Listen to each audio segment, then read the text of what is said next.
Muito bem, programa Justiça Sem Fronteiras, entrevistando o Dr. Thalvane Moraes.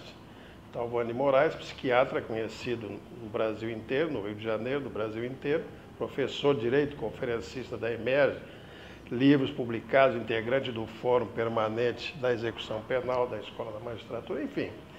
É um homem com muitos títulos, eu não gosto muito de apresentar as pessoas, porque falta sempre alguma coisa. Você é um homem assim, sempre falta alguma coisa a dizer a teu respeito. Mas, pelo menos, isso aí, não tenha dúvida que é uma coisa que você sempre fez com muito brilho, né? Thalvane, me diga uma coisa. A psiquiatria forense e o direito penal, né?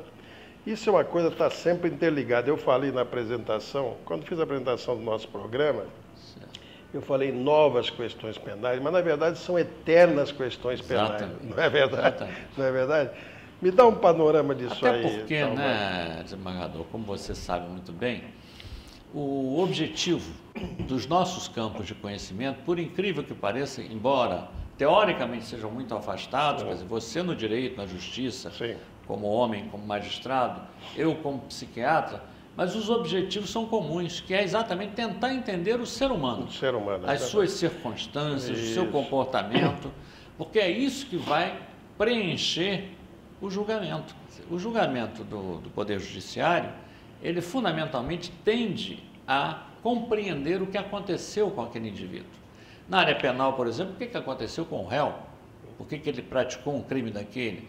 Na área civil, por exemplo, nós temos as questões de capacidade civil. Mas agora deixa eu te interromper só para não deixar passar isso aqui. E como é importante esse fenômeno da individualização da pena, que está no Código Penal, exato, mas na prática quase não se faz. Infelizmente. Que coisa, o juiz aplica a pena, com devido respeito a outros que não fazem dessa maneira, mas aplica a pena assim burocraticamente, né? Exato. Quer dizer, o Código Penal prevê o apêndice X, eu vou aplicar, mas não é assim, não é? Porque o juiz, às vezes, alguns juízes, como você bem ressaltou, claro, eles entendem que a coisa é genérica, e não pode ser genérica. Não pode ser genérica. É como o psiquiatra. Quando alguém chega ao meu consultório ou chega para um exame pericial, eu tenho que procurar, de um lado, usar o que existe de universal, de diagnóstico, né? Mas também tentar entender aquela pessoa. As condições pessoais, né? Eu dou alguns exemplos lá na Escola da Magistratura. Por exemplo, nós temos uma categoria de sintomas, todo mundo conhece, já ouviu falar, que é o delírio. No delírio, o indivíduo, ele, por causa da doença, ele imagina coisas absurdas e diz para os outros: estão me perseguindo, estão querendo me matar, etc. Né? Mas isso, veja bem, quando você pega, dependendo do nível de ilustração do réu, dependendo do nível de cultura, uma cultura interiorana, se ele disser para você que estão querendo matá-lo, você tem que explorar melhor. Mas quem? E de repente ele pode sair isso como uma vez saiu. Não, é a turma do Saci Pererê.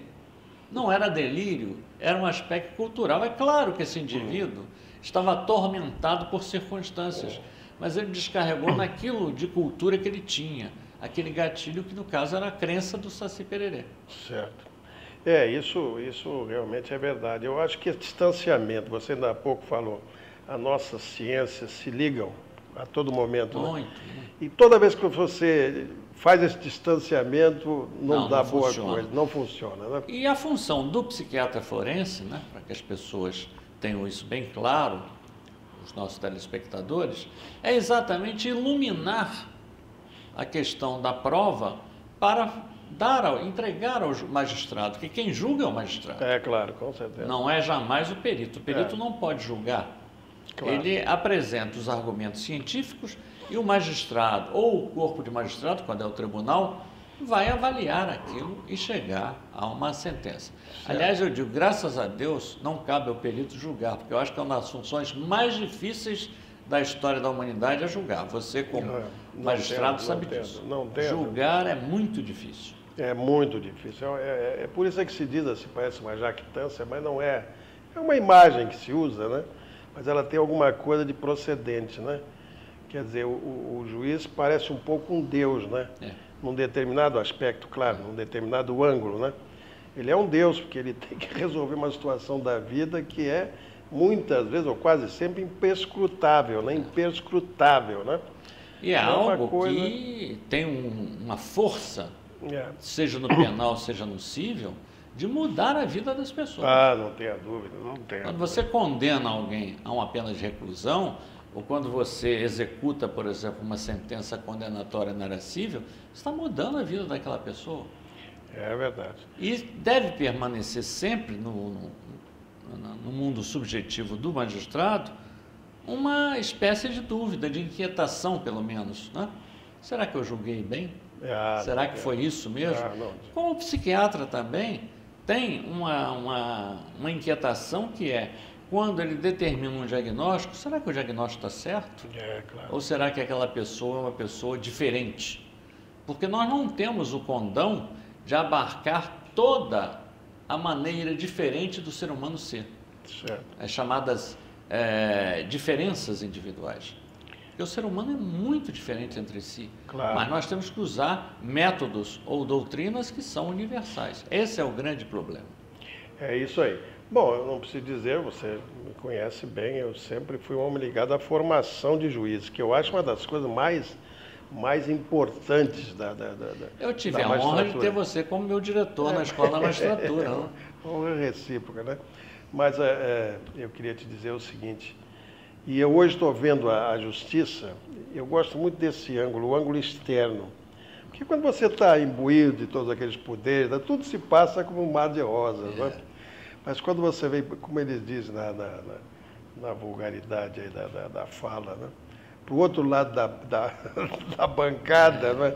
Muda tudo. Né? Claro. E aí eu começo a perceber hoje que eu faço uma ligeira advocacia, não chega a ser uma grande advocacia, mas faço.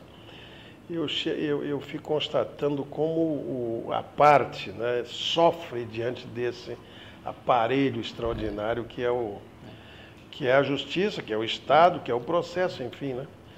Mas temos boas notícias, Carpena. Graças a magistrados como você e outros tantos, né, da sua geração, a fisionomia do tratamento judicial está mudando. O que eu quero dizer com isso?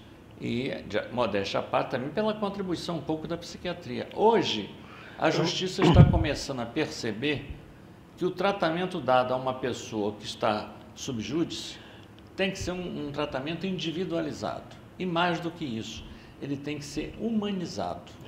Então, há certos comportamentos que, embora choquem muitas vezes o leigo, né, vamos dizer, a sociedade, eu vejo isso no dia a dia, no noticiário policial.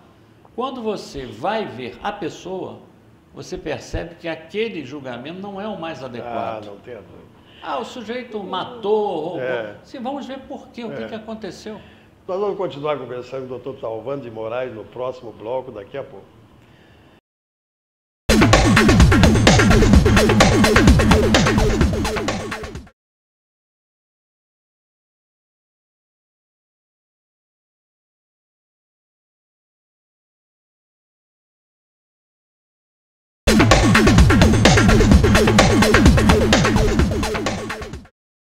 Estamos de volta ao programa Justiça Sem Fronteiras, conversando com o psiquiatra forense Talvandi de Moraes.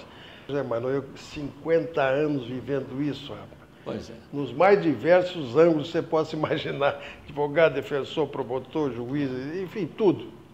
Não é? Quanta coisa eu vi nesse plano, no concreto ali. Infelizmente, né, Carpena, a gente percebe, principalmente nos novatos, que a vida... Não, por isso é que eu me lembrei do negócio da formação, entendeu? Porque já se dizia antigamente com um quê de jocosidade, era um negócio meio engraçado, mas acontece que é verdadeiro. É que a pessoa, para ser juiz, tem que reunir uma série de qualidades. E se souber um pouco direito, é bom. O direito é um instrumento, né? Você vai ser bom, né? Tem que manejar aquele instrumento, mas na realidade ele tem que ser, acima de tudo, humanista. Exatamente. E se disser que o juiz, por ser o intelectual, ele é um grande... Isso é errado, é completamente errado. E é claro que eu não vou dizer nome longe de mim, mas eu conheci grandes juristas que foram péssimos juízes, péssimos juízes. Não, na medicina o homem que esbarra até em conceitos pseudocientíficos para não, enfim, desenvolver a atividade que mais convém, como você diz, para aquele réu, para aquele caso concreto e assim sucessivamente. Aí você vê que essas 5 décadas que você citou, como experiência pessoal, valem muito. porque trazem exatamente a vivência. Exato. Não, e a sociedade é cruel, né? Cruel com ela mesma, né? Então pega um indivíduo como eu, qualquer indivíduo a partir dos 70 anos, bom, esse aqui está afastado, sai para lá. Esse Essa não vale aposentadoria é uma coisa criminosa. compulsória, que alguns apelidos de expulsória, né? É expulsória. Mas eu estou falando, não é mais em sentido pessoal, no interesse da própria sociedade. Como é que você vai jogar fora esse tipo de cabedal de conhecimento? Exatamente. Eu vou te contar uma coisa, não é nenhuma reivindicação, já quer dizer que não é nenhuma reivindicação. Eu nunca fui chamado, olha só, eu nunca fui chamado para dizer alguma coisa a propósito da formação de juiz, depois que eu saí da escola. Nunca. Nunca? Nunca. Nunca alguém me perguntou, cara, o que você acha de... Nunca. Porque há outros você fatores... uma experiência que ninguém tem. Não, você pode ter... Só um magistrado não, mas eu acho que a pessoa... Stipe tem essa experiência. Não, eu sei, mas a pessoa pode dizer, não, eu não concordo com isso, mas me ouvir pelo menos, você não acha, não? E quando eu digo eu, não sou eu, não. Eu e os outros diretores passaram por lá. A sua geração que tem essa experiência. Você, às vezes, vê o conselho da escola, né? Conselho de administração da escola. E poucos ali têm um pingo da experiência que nós, diretores, tivemos, né? Exato. Ninguém quer saber do que você pensa daquilo. Eu uma vez disse para uma moça que era minha aluna, eu disse para minha filha, ela ia assumir o cargo de juiz, eu digo, olha, não se faz justiça sem caridade. Ela, o quê? Justiça e caridade não tem nada a ver uma coisa com a outra. Eu digo, não tem. Tá bom. Uma outra coisa que tem que se ensinar, né, ao acha... magistrado jovem, é que o homem não foi feito para a lei é que foi feita para o exatamente. Homem. Exatamente. Mas você sabe que eu hoje, com essa visão, né, externa que eu te disse, essa visão de fora do Poder Judiciário, eu me penitencio, sabe? Eu acho que há cadeiras que são obrigatórias, não tem nada a ver com a ciência do direito, tem a ver com a tua ciência. Seriam obrigatórias no curso da Escola da Magistratura, entendeu? Deixa eu fazer, dada a importância do seu programa, né, fazer apenas um apelo, uma observação, melhor do que um apelo. Você sabia que de 5 anos para cá retiraram do currículo mínimo das escolas de direito a medicina legal? Então eu imagino um juiz jovem, com todo o valor intelectual dele, sendo, vamos dizer, designado para o tribunal do júri. Ele pega uns autos de processo onde estão ali dados médicos legais fundamentais para mostrar a culpabilidade, mostrar a dinâmica. Ele não vai entender nada. Mas deixa eu te contar uma coisa engraçada, tragicômica, né? E eu, com esse meu espírito inovador, quando eu cheguei lá, eu estava cedendo um homem que tinha um grande prestígio, um educador e tal. Eu pensei, eu vou dar uma outra coloração a essa escola. Então, naquele estágio, que também começou comigo, seriamente começou comigo, eu introduzi a medicina legal. Olha só que coisa. Foi bem, meu amigo, um juiz de uma turma lá, que é o nome dele, quase me agrediu. Eu não estou exagerando, não, quase me agrediu.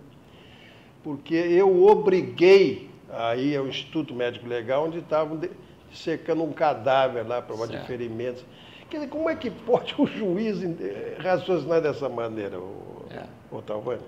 Hein? Aí acontecem absurdos. E quando eu saí da escola, eles acharam aquilo uma maravilha, acabaram com aquilo tudo. É por isso, desembargador, que acontecem absurdos, né? Nas decisões, né? Nas interpretações. Não tenha dúvida. Porque não é que a gente queira puxar a brasa, como se diz, para a nossa sardinha. Certo. Mas a medicina legal é disciplina fundamental para a aplicação do direito. Eu fiz um curso de medicina legal extraordinário, com o Sérgio Neto, aquela turma de outros tempos, né? Outra vida, outra coisa. Mas você sabe, ao invés de me sentir velho, eu raciocino de outra maneira. Isso já passou hoje. Na sociedade hoje é na internet, você vai lá na internet e vê como é que funciona isso e tal, né? Mas você precisa ver a reação do moço, rapaz. Que coisa horrível. Ficou nervoso, né? Ficou nervoso. Como é que me manda? Eu imagino Mas que foi graças a essa decisão sua que eu estou lá até hoje falando de medicina legal para os juízes que estão começando. Não, com certeza. Isso Pelo menos uma aula. Isso aí é uma coisa que eu me orgulho muito, embora não queira nenhum recibo disso, absolutamente não quero. Mas que, aliás, a implantação desses fóruns permanentes foi determinada por mim, evidentemente, a minha sensibilidade. Todos foram criados por você. Mas ela nasceu de um grande educador que eu levei para a escola, que foi o Pedro Figueiredo. Sim. O Pedro que me disse, vamos fazer esse negócio, que é um modelo até americano, é o pensar e armazenar. Cujo presidente é o Gilmar do Álvaro Marinho da Costa, até hoje o nosso fórum é um sucesso. O fórum de vocês é o que a frequência. Aliás, mesmo uma coisa, você que está lá dentro, vivendo lá os problemas, esse distanciamento físico da escola, eu acho que vai ser muito negativo.